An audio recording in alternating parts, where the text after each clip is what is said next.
జై వీరభద్ర కాళమాత నమో జగన్ గారు మాట్లాడతారు. అమరావతిని నది పర్యాటక ప్రాంతంలో కడుతున్నామంట, నదిలో బిల్డింగ్లు లేపుతున్నామంట. అరే నాయనా, నీ బుర్రకు నమస్కారం రా నాయన. నువ్వు ఎట్లా భూమికి ఎట్లా కలిపుత్రులాగా తయారైపోయినావు. అభివృద్ధి చేయను, ప్రజావేదిక కుప్పకూల్చినావు, పోలవరాన్ని నాశనం చేసినావు, అమరావతిని నాశనం చేసినావు. మళ్ళీ ఇప్పుడు దేవుడు మళ్ళీ మా వర్కుందని స్వామి వచ్చి అన్నీ చేస్తున్నాడు. అది మోడీ రూపంలో, యోగి రూపంలో, పవన్ కళ్యాణ్, లోకేష్ రాష్ట్రాన్ని నడిపిస్తున్నాడు. ఏదో దేశంలో ఎవరు రక్షిస్తున్నారు రా నాయన. వీరభద్రుడు ఉరుకునేని స్వామి రా, మీకు ఏం తెలుస్తుంది? మాయలో ఉండారు మీరు. శివుడి దృష్టిలో అరే మా నాయన వీరభద్రుడు కాపాడుతున్నాడు కాబట్టి సరిపోయిందిరా.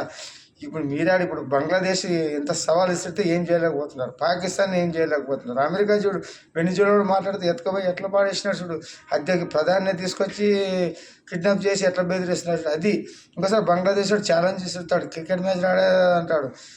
మన హిందువులను హింసలు పెడుతున్నారు, ఏమన్నా మాట్లాడుతున్నారా? మోడీతో అవుతుందే ఏమంటే మన ఆయన నడిపిస్తున్నాడు కాబట్టి మీకు కూడా మనుషుల విలువ తెలాలా. మీరు అన్నీ అంత కరెక్ట్ ఇస్తే దేవుళ్ళు కూడా మర్చిపోతారు. మనుషులకు బతకండి. మోడీ అయినా యోగి అయినా అందరూ మన ఆయన ఇడిచిన బాణాలు, మన ఆయన ఆజ్ఞంటేనే చేయగలరు వాళ్ళు. ఈ మనుషులు అందరినీ పైకి లేపేదే. శివుడు త్రిశూల ధరే కాపాడుతున్నాడు, వెలుగుతుందిరా. మన ఆయన దయ వల్ల బతుకుతుందిరా భారతదేశము. దరిద్రులారా చేయరు ఎక్కువ ఎలవెన్స్ లేదండి మనుషులకి.